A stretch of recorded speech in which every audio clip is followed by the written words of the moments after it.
Napabalita mga kababayan na ang ating budget deficit sa paunang 3 buwan lamang ay kalahating trilyon. Ano ba ho ibig sabihin ng budget deficit? Ito po yung ginastos ng mga bangag kung ikukumpira mo doon sa kinita ng bayan. Kung tayo po ay may pamilya, ang budget natin sabihin natin is 10,000 naman. Abay, ang bangag po ay hindi nag-stick to 10,000 a month at ang ginawa po niya ay sobra-sobra na ang ginastos niya. Ang ating budget po para sa taong ito ay 6 trillion. Pero ngayon pa lang po, ang ating budget deficit ay kalahating trilyon na sa unang 3 taon. Kung magpapatuloy po yan sa 3 pang quarters, ibig sabihin yan, 5, 10, 15, 20. Ang magiging budget deficit natin ay 20 or 2 trillion. Ibig sabihin, sa 6 na trilyon na budget natin, ang hindi natin kikitain ay 2 trillion. Saan natin kukunin yan? Yan po is pangungutang. Unang question, bakit ba ganitong kalaki ang ating budget deficit na kalahating trilyon sa unang 3 buwan pa lang ng gobyerno? Siyempre po, pangungurakot. Bakit? Panahon kasi ng eleksyon. Anong ginawa nila? Nagbigay ng akap, nagbigay ng tupad, nagbigay ng kung ano-anong ayuda. Kunwari ayuda, pero vote buying. Kaya po, kalahating trilyon na ang ating budget deficit. 3 buwan pa lang. Mantakin ninyo, kapag ito'y nagpatuloy na kada 3 buwan, kalahating trilyon sa isang taon, 2 trilyon sa natin kukunin yan. Kung sa ating budget na 6 na trilyon, 2 trilyon ang hindi pa ang uutangin natin. So kapag hindi po kasi nagbalanse ang budget, ibig sabihin yung kumikita ng gobyerno ay katumbas ng kanyang ginagastos sa natin kukunin. Di numero 1, mangungutang na naman tayo. Mantakin nyo, kinurakit nila ang pera at ang pinagkunan nila ng mga kinurakot nila, uutangin na tayo po ang magbabayad. Pangalawa, magpapataw na naman sila ng mas mataas na buwis. Kaya nga itong rekto na ito, hindi lang siya nagsimula ng VAT. Ngayon, gusto pa niyang pataasin ng buwis, lalong-lalo na sa capital gains tax. Naku po, ano ba ang mangyayari kapag nagpatuloy na ganito ang sitwasyon? Well, unang-una po, tataas yung tinatawag natin interest rate. Kapag nangutang ang mga mamamayan para sa kotse, para sa bahay, para sa negosyo, masyadong mataas po. Bakit? Kasi yung gobyerno nagkukompetensya sa mga mamamayan sa pangungutang. Ibig sabihin, napakahirap na magbayad ng mga utang para sa bahay, kotse at iba pa. Pangalawa, sa mga negosyante, dahil mas mataas na ngayon na kanilang uutangin, mas mahirap ang kanilang negosyo, di ba po? Pero ito pong nakakatakot. Kapag patuloy po ang ganitong deficit spending, mawawala ng balor ang piso. Bakit? Kasi po, ang halaga ng piso, nakadepende yan doon sa kinikita natin, di ba po? Sino naman maniniwala sa piso kung talagang palaging ganito na sobra-sobrang ginagastos natin kaysa sa kinikita natin. Kapag lumala, pag nag-depreciate po ang peso, ano ibig sabihin yan? Lahat po ng inaangkat natin magiging mas mahal. Ano ba inaangkat natin? Petrolyo at pagkain. Ibig sabihin, dahil sa pangungutang, dahil sa korupsyon ng mga bangag, tataas na naman po, lalo pang tataas ang presyo ng bilihin, lalo ng petrolyo, at kapag tumaas ang presyo ng petrolyo, mas mataas ang presyo ng lahat, kasama na po ang pagkain. So tayo po, mga Pilipino, ginigisa tayo sa sarili nating mantika. Yung kanilang mga mararangyang buhay ng mga lahat po sa gobyerno, yan po ay dahil hindi sapat ang kita natin, uutangin. Tayo magbabayad.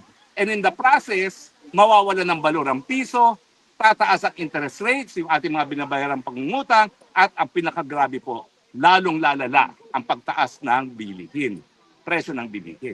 Ngayon lang po, yan lang ang pangunahing problema natin. Walang tigil ang taas ng presyo ng bilihin, lalala pa. Dahil nga ang ginawa nila, linapan nila yung kaba ng bayan para magpasasa at para masigurado na manalo sila sa darating na eleksyon. Kaya ang aking panawagan mga kababayan, lalo na yung mga tumanggap, sige na nga po, tanggapin nyo na yan. Pero bumoto po kayo ayon sa konsensya. At sa akin po, kung gusto niyo ng tunay na pababago, ang tanging dapat iboto, Duterte, Gabay Party List number 139, na siya magpapatupad ng tama ng universal healthcare na sinulong na po natin, libreng gamot at libreng paggamot, palalawakin ang libreng tanghalian sa lahat ng kabataan, hindi lang sa mga kabataan na nagugutom, palalawakin pa ang libreng irigasyon sa lahat ng magsasaka. Hindi lang po yung 50% na meron ng irigasyon. At siyempre po, lalabanan ng korupsyon sa pamamagitan ng Freedom of Information at ng Whistleblower Act. Dahil kung hindi natin bibigyan ng proteksyon naman nagsisiwalat ng korupsyon, talagang hindi po sila magkakaroon ng lakas ng loob para tumayo at sabihin, kurakot ka, ikulong ka. Alam niyo po, mahirap maintindihan minsan ng economics. Pero kinakailangan alam niyo po yan. Budget deficit, gumagastos ng mas malaki sa kinikita, saan kukunin ng bayad, utang, mas mataas na buwis. Sino magbabayad ng utang? Taong bayan. Sino magbabayad ng mas mataas na buwis? Taong bayan. Saan ba ginagastos ang budget? Korupsyon. Mga flood control projects, 5,500 na wala naman tayong pakinabang. Mga tulay na nabubuwag. Pati yung pondo para sa PhilHealth na dapat sana dahilan para wala nang mamatay dahil sa gugutuman lamang. Nako, kinanapa po. Ginamit sa tulay. Bakit? Sa tulay kasi hanggang 55% ang kanilang kita. Mga walang mga walang konsensya. Pasensya na po kayo, pero kailangan gamitan talaga sila ng mga salitang walang at walang konsensya. Kaya nga po, mga Pilipino, ang aking hamon sa inyo, hanggang kailan kayo mananahimik? Pahirap na pahirap po ang buhay. Mahirap na ang buhay ngayon. Kalahati na ng ating mga kababayan nagugutom. Mas marami pa pong magugutom dahil dito sa deficit spending na nangyayari. Dahil tataas po ang presyo ng lahat ng bilihin. So kung ngayon 52%, siguro po matapos ang taon, baka umabot na yan ng 65%. At saan tayo pupulutin pa ganyan? Nais niyo pa bang magrevolusyon para magkabago lang? Ako ayaw ko pong revolusyon na madugo. Ang gusto ko po, gamitin na natin yung kapangyarihan natin bilang soberenyang mamayan, bilang tunay na may kapangyarihan para sisantihin na itong gobyernong ito. May karapatan po tayo magsisante at 2 beses na natin nagawa yan sa ating kasaysayan. Wala pong illegal dyan, basta ang gagawin natin, mapayapa. Ginagamit lang po natin ang ating karapatan kung tayo po'y magsisisante ng walang silbing gobyerno sa mga mapapayapang pamaraan. Pero kung tayo po'y mamanahimik, kung aantay pa natin yung hagupit ng bayan, dyan po talaga tayo magkakaproblema. Dahil kapag talagang gutom na gutom ang taong bayan, hindi po siguro maiiwasan ang pagdaloy ng dugo na ayaw ko pong mangyari. Kaya ngayon pa lang, gamitin natin yung eleksyon. Pero talagang ang tingin ko po, hindi sapat na iboto ang mga senador na tututol sa impeachment ni Presidente ni Vice President Duterte.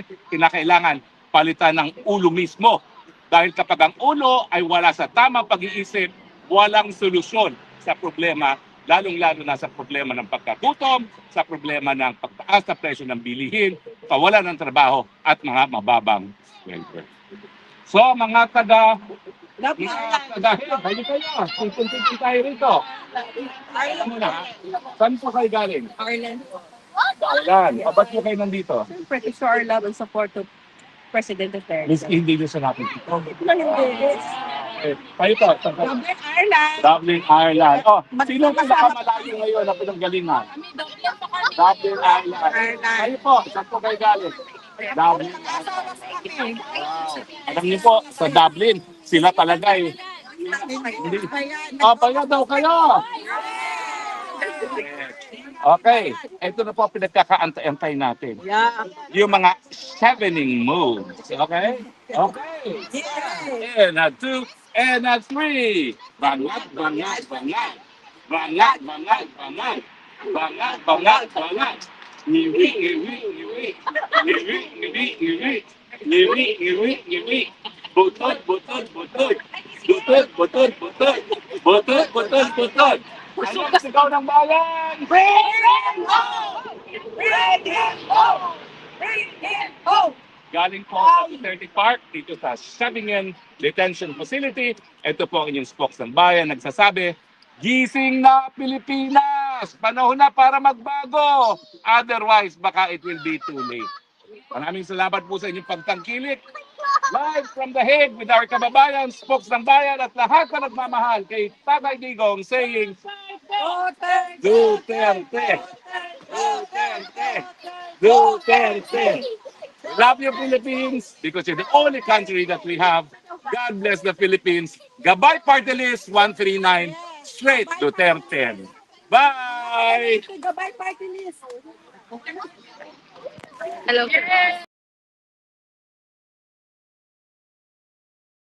Harry Rocky po, para sa Gabay Party List 139 sa Balota. Gabay Party List, once may nice sa balota. Gabay sa mabuting kalusugan. Gabay para sa maunlad na buhay. Huwag kalimutan, Gabay Party List. Bring Tatay home! Gabay Party List 139 sa Balota. Political advertisement paid for by Gabay Party List, 105 Lope K. Santos Street, Barangay Pedro, San Juan City, Metro Manila.